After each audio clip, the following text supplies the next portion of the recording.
تقریباً لگ بھگ 40 سال سے پاکستان پہ اقتدار پہ براجمان رہا ہو. ان حالات میں اور عمر کے اس حصے میں یہ ضرور محسوس کی جا رہی تھی کہ شاید نواز شریف صاحب مدبر سیاستدان کا ثبوت دیتے ہوئے ملک کو بچانے کے لیے ملک میں سیاسی اور جمہوری اقدار کو فروغ دینے کے لیے کوئی کردار ادا کریں گے، کیونکہ جب 3 دفعہ وزیر اعظم رہ گئے تو چوتھی دفعہ وزیر اعظم بننا یا یہ خواہش بھی رکھنا جو ہے آپ کے کردار کی صحیح معنوں میں انٹرپریٹیشن کرتا ہے. کیا رہ گیا تھا؟ دولت، عزت، اقتدار، آپ کا بھائی، آپ کے بھتیجے. تو کیا ساری زندگی جو اس ملک سے آپ نے لیا یا اس ملک نے آپ کو دیا، اس کا تقاضا یہ نہیں تھا کہ آپ آج کے دور میں پاکستان کے حالات پہ رحم کرتے ہوئے پاکستان کے لیے یہ اعلان کرتے کہ پاکستان مزید سیاسی بدامنی کا متحمل نہیں ہو سکتا. آپ کی شان یا آپ کی قد کاٹ میں کیا کمی ہوتی ہے، اور اگر آپ نیکی، صلح صفائی اور پاکستان کی سیاسی پارٹیوں کو پاکستان کی بقا کے لیے اور پاکستان میں جمہور کی بقا کے لیے یہ پیغام دیتے کہ میں ہر ایک شخص کے گھر جانے کو تیار ہوں، کیونکہ آپ کا بھی دعویٰ ہے اور دعویٰ کرانے والوں کا بھی دعویٰ ہے کہ آپ آج وقت کے مقتدر ہیں. تو لہذا کیا ہی بہتر ہوتا کہ آج کے اس وقت میں آپ پاکستان سے لینے کے بجائے پاکستان کو دینے کی بات کرتے. نہ پاکستانیوں نے آپ کو چوتھی دفعہ وزیر اعظم بنانا ہے، اور نہ اس پروپیگنڈے کے ساتھ جو آج آپ کے پارٹی کے لیڈرز نے الیکٹرانک چینل میں چیئرمین پی ٹی آئی اور ان کے اہل خانہ کے خلاف مسلسل جو آج بھی اس کا تسلسل تھا پھیلا رہے ہیں، اس سے نفرت پھیلے گی.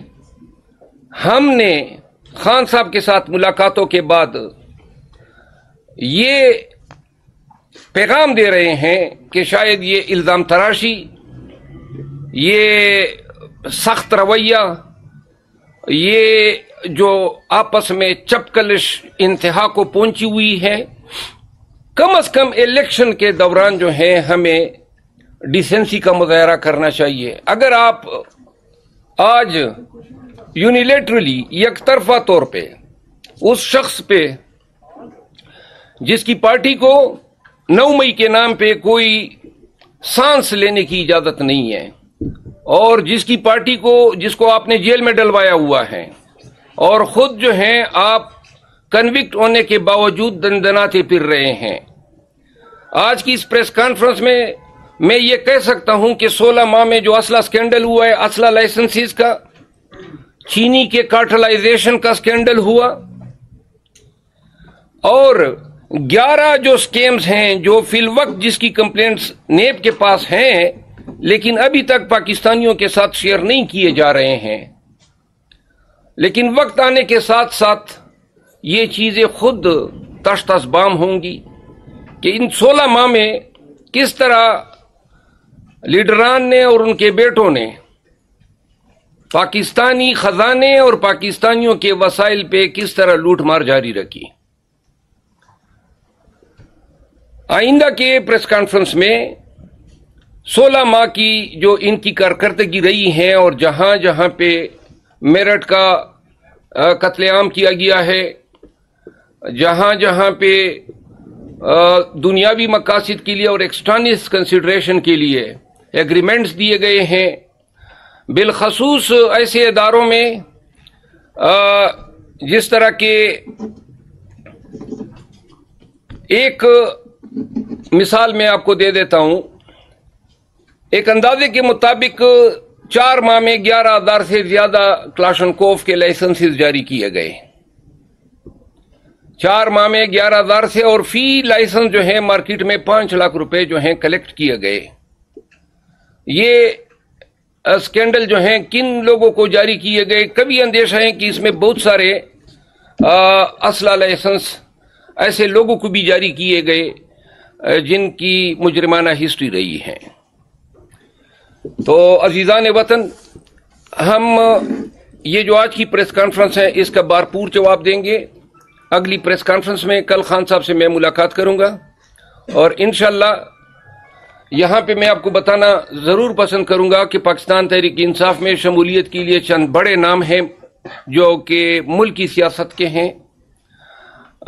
متوقع طور پہ شاید منڈے کو بھی ہماری اسی پریس کلب میں ایک انتہائی پاکستان کی ویل نون سیاسی شخصیت کے ساتھ میری پریس کانفرنس ہوگی. اس کے علاوہ کے پی میں بہت سارے سیاسی عمائدین نے ہم سے رابطہ کیا ہے، وہ بھی شامل ہو رہے ہیں. انشاءاللہ لوگ جوک در جوک بلوچستان، پنجاب، سندھ میں پاکستان تحریک انصاف میں شمولیت کا آغاز کر رہے ہیں اگلے ہفتے سے، اور اس کے بعد والے ایام میں ہم آپ کے ساتھ شیئر کرتے. وہ دن گئے آپ ایک پریس کانفرنس کروائیں گے پی ٹی آئی سے نکلوانے کے لیے، انشاءاللہ 10 پریس کانفرنس ہم کروائیں گے ان لوگوں کی جو پی ٹی آئی میں شمولیت اختیار کر رہے ہیں اور ایسی پارٹیوں کو چھوڑ رہے ہیں جس طرح نون ہے، جے یو آئی ہے یا پاکستان پیپلز پارٹی ہے.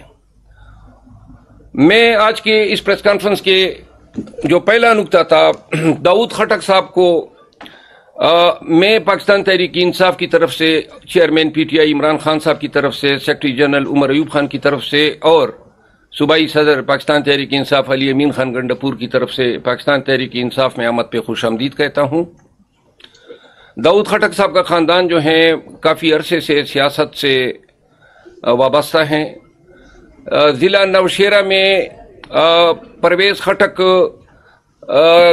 صاحب کی وجہ سے ان کو پاکستان تحریک انصاف میں وہ مقام کی توقع نہیں تھی، کیونکہ وہ ہر چیزوں پہ چھایا ہوا تھا.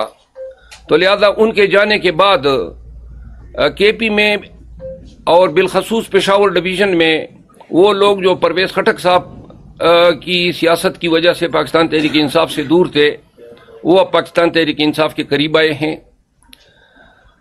داؤد خٹک صاحب جو ہیں پاکستان تحریک انصاف میں غیر مشروط طور پہ شمولیت کا اعلان کر رہے ہیں.